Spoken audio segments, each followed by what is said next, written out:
Welcome back. So, let us continue from where we left off in the last lecture, but before that quick recap. I ended the last lecture while talking about financial derivatives and defined a financial derivative as a financial contract, as a contract that whose value is a function or whose value depends upon the value of another asset, which is called the underlying asset. We have financial derivative contracts written on a variety of underlying assets. We have financial derivatives on stocks, on share indices, stock indices, currencies, commodities, and so on. Then I moved over to talking about the types of fundamental types of derivatives. I discussed the forward contract, which is a contract which is negotiated at t equal to 0, but the actual settlement of the contract takes place at t equal to capital T, that is at a future date.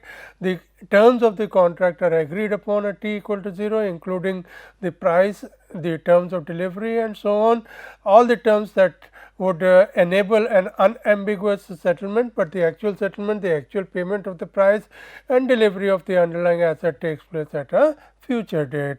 And then we talked about futures, which are in essence forward contracts, but with the additional property of them being tradability on appropriate exchanges which are constituted for that purpose. Then we moved over to options. Options differ from futures and forwards in the sense that in forwards and futures contracts, both the parties to the contract have obligations to fulfill, whereas in the case of the option contract, one of the parties who buys the option, who is the holder of the option, who is long in the option, call it whatever you like, but the essence is that the party who is holding the option has a discretion, has a right over and above the party who is short in the option, who is written the option, to the extent that if the holder of the option decides to exercise the option, then the writer of the option is under obligation to honor his leg of the option contract. Of course,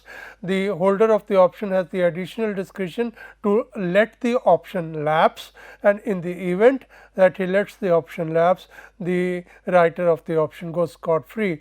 But because the two parties are at unequal pedestals, the holder of the option or the buyer of the option has to pay an upfront fee, which is usually called the premium or the price of the option, to the party who is short in the option, the party who has written the option, to compensate the party who has written the option for the risk that he is taking under his obligation due to the short position in the option contract.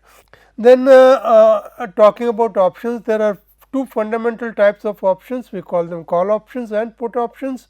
Call options give the holder of the option, the buyer of the option, a right to buy the underlying asset at a predetermined price, at a price which is embedded in the option contract at a particular point in time. I will come back to the issue of time in a minute, but for the moment call option is a contract which gives the holder of the option the right to buy the underlying asset at a predetermined price. The put option is the other way around. The put option gives the holder of the option, the buyer of the option, the right to sell the underlying asset at a predetermined price. So, I repeat, a call option is a right to buy the underlying asset at a predetermined price, whereas the put option is a right to sell the underlying asset at a predetermined price. Now, depending on the exercisability of the two options, the option contracts may be classified into European options and American options. European options can be exercised only at a particular date, which is again incorporated in the option contract. It is a part of the option contract, and it is called the maturity date of the option. So, the European options can only be exercised on the date of maturity of the option contract, whereas the other type of options, which are called American options, can be exercised at any time during the life of the option contract up to the date of the maturity of the contract. So, American options obviously enjoy the additional flexibility in terms of the time of exercise, whereas European options are fixed in terms of the time of exercise to a particular date, that is a part of the option contract. American options can be exercised at any point in time when the option holder decides to do so, and that can be accessed up to the date of maturity of the option contract. Then brief touch about swaps. Swaps are private agreements between two parties to exchange cash flow. Swap in common parlance also means exchange. So, that meaning is carried into the finance dictionary, and we define swaps as private agreements between two parties to exchange cash flows in the future according to a predetermined formula, prearranged formula. They can be regarded as a portfolio of forward contracts, and we will come back to this in a bit of detail later on when we talk about swaps. Common swaps that are usually traded are the interest rate swaps, which essentially entail the exchange of a fixed rate principal with a floating rate principal.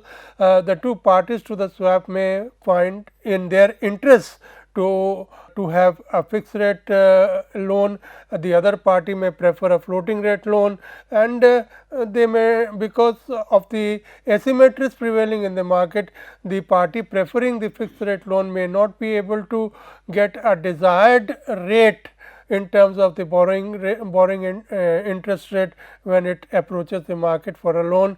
It may find that the floating borrowing, if taken up by it turns out to be cheaper, whereas the other party may find that although it needs floating rate, it could borrow at the fixed rate at competitive rates, and thus the two parties can mutually borrow at the first party can borrow at the floating rate, and the second party can borrow at the fixed rate, and then they can mutually exchange the principals or exchange the interest streams.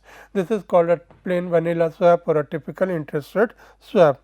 We also have currency swaps where currencies are exchanged. We will come back to these in a later section. Now, let us start a new topic. We talk about risk and arbitrage. To bring to you the meaning or the philosophy or the underlying notion of risk, let us talk about a default free bond. Let us assume that we are considering investment in a 1-year government T-bill or a government bond that is priced at 95 as of today. Now, we also assume that the T-bill will be redeemed by the issuer, that is the Government of India, at 100 at the end of 1 year from today. If we assume that the government is not likely to default on the bill, then what happens? What happens is that the future value of the bond, that is the value of at redemption point of the bond of 100, is a certain cash flow, and therefore, because it is a certain cash flow, assuming I reiterate, assuming that the payment by the government or the redemption by the government is absolutely certain, is carries a 0 probability of default, and then we can say that the payment is default free and they are absolutely certain, and as a result of which this particular bond is classified as a risk free bond. So, assume that this redemption value is certain, that is, there is no probability of default as to the receipt of the redemption proceeds, then because there is no probability of default, because this payment is certain, because this future value is certain, because this redemption value is certain, we call it a risk free asset or a risk free bond. Now, therefore, to formally define a risk free asset, we define a risk free asset is an asset which has precisely determined future value with no possibility of default. I repeat, a risk free asset is an asset which has a precisely determined future value with no possibility of default, that is, the future value of the asset is absolutely certain. A risky asset is an asset which is not risk free, and as a result of which an asset whose future value is not absolutely certain. So, to put it in perspective, risk free asset is an asset whose future value is certain. A risky asset is an asset which is not risk free, that is, whose future value is not certain. Now, there can be uncertainty about the future value of an asset only if there exists a possibility of the asset taking more than one value at a future date. Otherwise, if the asset can take only one value at a future date, then obviously that value will be certain and then the asset would be risk free. So, in order that an asset be not risk free, it is absolutely necessary that the asset should be capable of taking more than one values on the date of maturity or on the desired future date. That is, if there is a possibility of fluctuation in the value of the asset between a pair or more or a spectrum of possible values. The asset could, in other words, the asset could take any one of a number of values contained in the spectrum of possible values that the asset could take. That in a sense means that the asset would be a random, that the redemption value of the asset would be a random variable. It would have a probability distribution and it could take any values from a set of given outcomes. Now, we talk about a simple proposition, a simple corollary to what we have discussed in the last few minutes.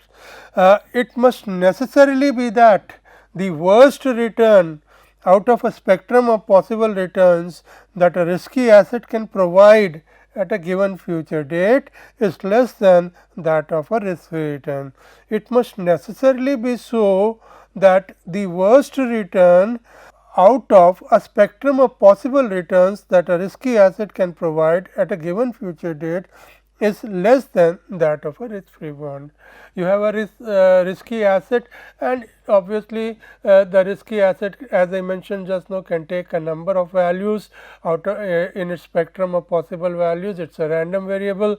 The final value of the asset or the redemption value of the asset is a random variable and as a result of which it could take one out of a spectrum of values and it also has an associated probability distribution. What we are trying to say here is that the worst possible return, you see, return would depend on the final value. The initial value of the asset is obviously known, that is the point, that is the value of the asset at which we enter the investment, that is the t equal to 0 value of the investment, and the exit value, that is the maturity value or the redemption value, as I mentioned, is a random variable. So, depending on the value that the asset could take on the date of maturity, the return would also be a random variable. If the redemption value turns out to be high, you get a higher return. If the redemption value turns out to be low, you get a lower return.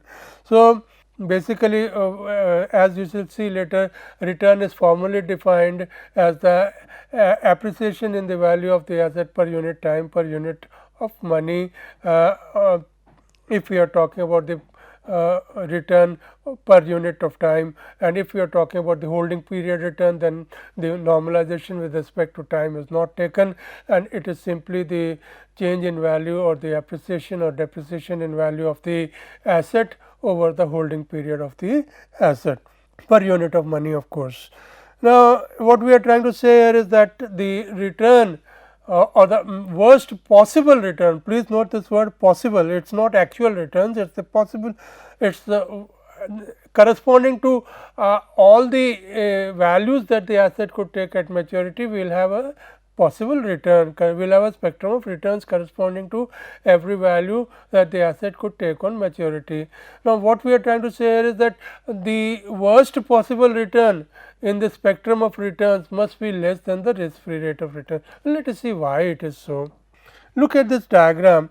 Now, suppose the asset could take the risky asset could take one of two possible values. Let us keep the exposition simple. The risky asset can take either the value SU, that is the upper value, or it could take the value ST, which is the lower value. These are the only two possible values that the asset could take at maturity at the end of the redemption period. Let R be the risk free asset. So, the value, if S0 is the initial value, at the value at which you enter the investment, had you invested in the risk free asset, you would have received an amount S0 e to the power RT, where you are assuming continuous compounding at the risk free rate R over the maturity period T. Now, if the redemption value SU and ST are both higher than S0 e to the power RT. What does it mean? It means that if you invest in the risky asset, the worst case scenario, listen to my words carefully, if you invest in the risky asset, the worst case scenario that you could encounter, would correspond to the generation of a return which is higher than the risk free rate. You could not, if you invest in the risky asset, you could not get a return, you cannot get a return which is lower than the risk free asset. Obviously, this would mean that everybody in this world who is rational would invest in the risky asset and nobody would invest in the risk free asset, because if you are investing in the risky asset, you are certain of getting a return which is higher than the risk free rate, or if the worst case scenario happens, and if the worst case scenario does not happen, it turns out that the asset returns the value of SU at maturity, then you get an even higher return. So, in any case, whatever the situation may be, whatever state of nature evolves into as on date of maturity, what will happen is that you get a return which is higher than the risk free rate. So, everybody would invest in the risky asset, nobody would invest in the risk free asset. The demand for the risky asset would escalate, would increase, and the demand for the risk free asset would diminish massively as of today, and consequently the returns would also change, and we would end up with the risky returns going down and the returns on the risk free asset, because there is a decline in the initial price at which you are going to enter the investment, the risk free return will go up. And as equilibrium approaches, it must necessarily be that the risk free return lies between the return corresponding to the prices SU and ST. So, this vindicates our theorem that it must necessarily be true that the worst return out of a spectrum of possible returns, the return corresponding to ST in our case, that a risky asset can provide at a given future date is less than that of a risk free bond. You cannot have a situation where all possible returns in the spectrum of returns corresponding to the spectrum of possible price outcomes of the risky asset give you a return which is higher than, which is greater than the risk free return. At least one of the returns must necessarily be lower than the risk free rate. Another simple proposition: the expected return on a risky asset must necessarily be greater than or equal to that of a risk free asset. Now, I would like to emphasize there that because rational investors view riskiness as an undesirable attribute. You see, as I mentioned in the last lecture also, whenever we are evaluating an investment, we evaluate the investment on two counts. First is the expected return that we expect to derive by entering into an investment in that asset, and secondly the riskiness in realizing of that expected return. So, these are two factors which go into the evaluation of an investment.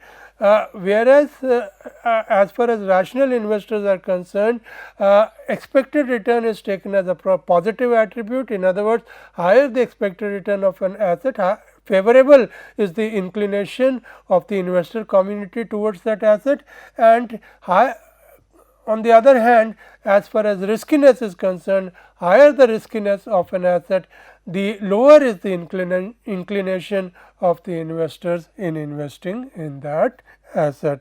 And as a result of which, what we find is that investors view expected return as a positive attribute of the investment, and the riskiness in realization of that expected return as a negative attribute of that asset, of that investment. Therefore, because if an asset is risky, it is quite natural that the investor would ask for a compensation for the additional risk that he is taking in entering that investment. That compensation would take the form of an extra risk premium added on to the risk free rate of return. So, the bottom line is that higher the riskiness of the asset or higher the riskiness in the realization of returns or expected returns of an asset, greater is the expected return, greater is the demand for expected return on that asset by the investor community. So, because rational investors view riskiness as an undesirable attribute of a security, a risky asset must call for a greater expected return than a risk free asset. The only extreme case, the limiting case is when we have a situation in the risk neutral world, where all the investors are indifferent to risk, all the investors do not care about risk. In that situation, what will happen is that all assets will end up providing the risk free rate of return due to arbitrage considerations, but we will talk more about it when we talk about pricing of derivatives. Just to recap, in the case of a risk neutral world, where all investors are indifferent to risk, they do not care about the riskiness of an investment. If that world prevails, or if that world arises, and we are evaluating an investment in that particular world where all investors are risk neutral, then because riskiness has no consideration to any investor, no investor will demand any risk premium, and consequently all the assets will give you a risk free rate of return. We will come back to it. Riskiness and probabilities. Let me explain this by virtue of this diagram that you have on the slide. You have two bonds X and Y. The bond X has a 50% probability of returning a value of 150 and a 50% probability of returning a value of 50, whereas bond Y has a 50% probability of returning a value of 102 and a 50% probability of returning a value of 98. You can clearly see, first of all, that the expected returns on the two instruments, whatever the value of the initial investment, whatever the value of the investment at t equal to 0, the expected returns or the expected prices at maturity are the same. So, that is one thing, the expected returns are the same, but if I ask you the simple question that which of the two assets is risky, any rational person would say that bond X is riskier, bond Y is less risky. And why is that? Because the possible values of the bond Y are clustered together around the expected value, whereas bond X shows a higher dispersion. So, the outcome is that higher the dispersion, higher the risk. Similarly, when we talk about default probabilities, it is quite simple. Again, I illustrate this with an example. Again, I consider two bonds, bond X and bond Y. Bond X has a 90% probability of giving an output or ending up in a price of 100. Bond Y has bond X has a 10% default probability, that is returning a value of 0. I repeat, bond X has a 90% probability of returning a value of 100 and a 10% probability of returning a value of 0. On the other hand, if we look at bond Y, bond has a 95% probability of returning 94.7368 and a 5% probability of returning 0. Again, we find that the expected returns and the expected price of both the bonds at the maturity of the bonds are identical. However, provided of course, the initial prices are identical, which we are assuming as in the previous case as well. So, if I ask you again the question that which is less risky or which is more risky, you will again say that X is riskier than Y. Why is that? Because X has a higher default probability, Y has a lower default probability. So, it is immediately obvious that X's risk content is higher compared to Y. Therefore, risk also depends on the relative probabilities of the various outcomes of the experiment. Thus, we can say that the risk of an investment depends on the dispersion, that is how widely scattered the values of the asset are at maturity at the final state of the investment, as well as the relative probabilities of the various values that the asset could take at maturity. In other words, the risk of an investment is reflected in the probability distribution of the possible final values of the investment.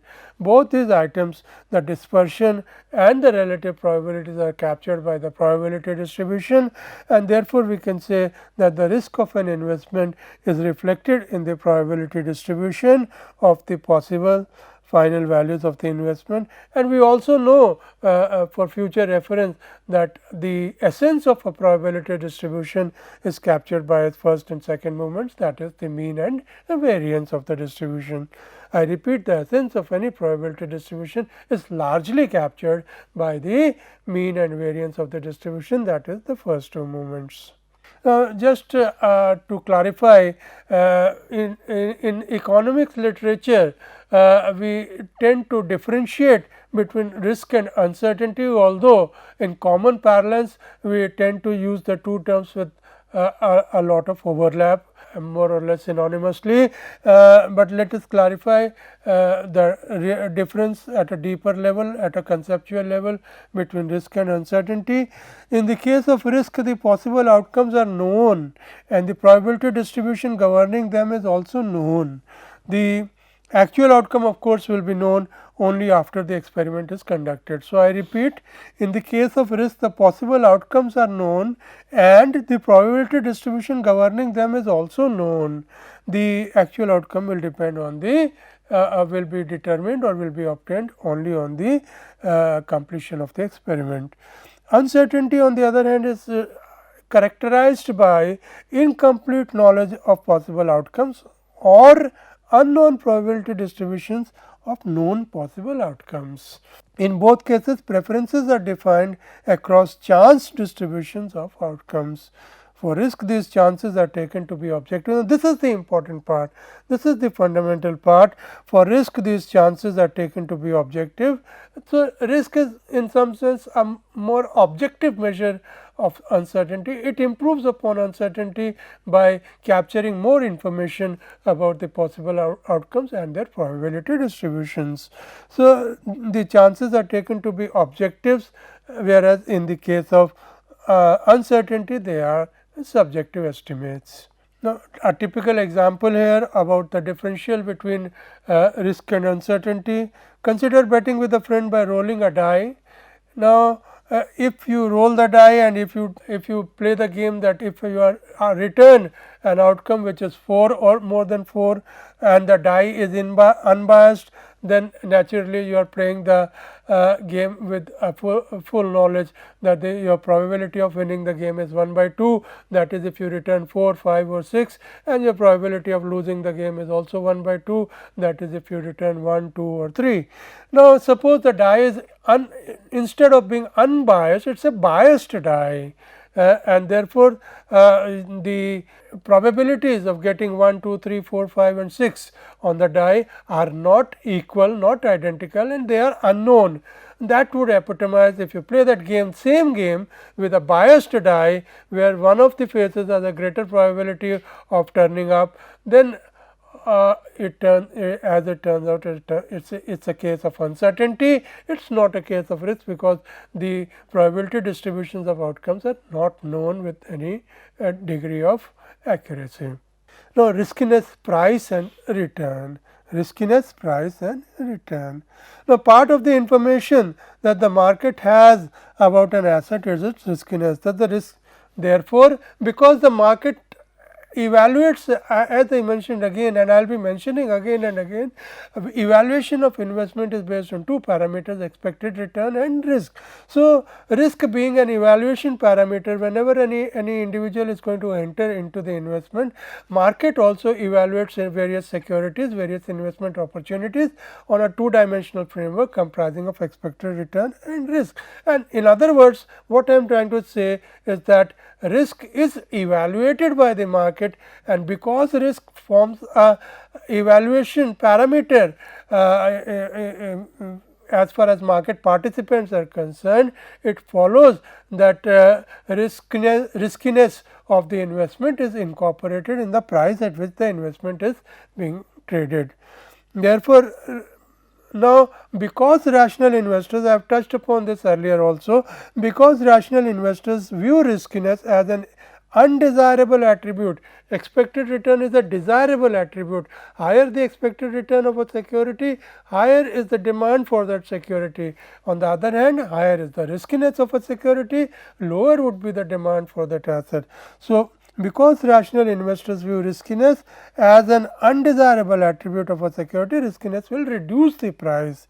Thus, the price of a risky asset taking into account its riskiness must be lower than that of a risk free asset, because riskiness is an undesirable attribute, and when you take up something which has incremental undesirable attribute, then it obviously you would be willing to pay a less price for that. Thus, greater the riskiness, lower the price. This is diagrammatically shown in this diagram that we have on the slide. We have three assets: a risk free asset at called F, low risk asset called L, and a high risk asset called H.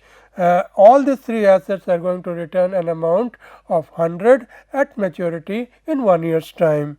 Now, because F is a risk free asset, it has the lowest content of risk, and as a result of which it would be selling at the highest price, that is 92 in this case.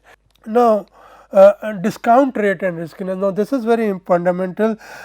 You see, how do we work out the asset price as of today? If we know the payoff of the asset at maturity, let us say the payoff of the asset at maturity is 100, and I want to work out the asset price as of today. The traditional approach is to discount the payoff using an appropriate rate.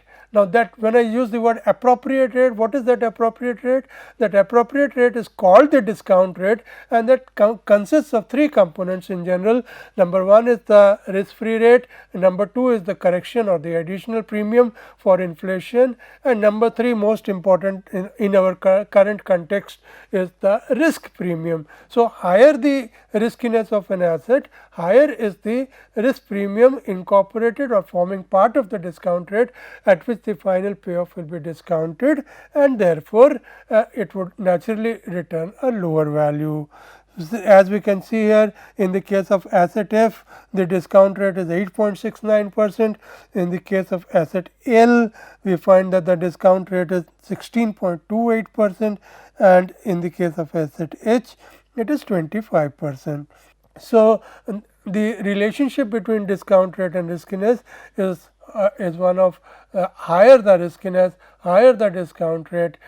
We shall continue from here in the next lecture. Thank you.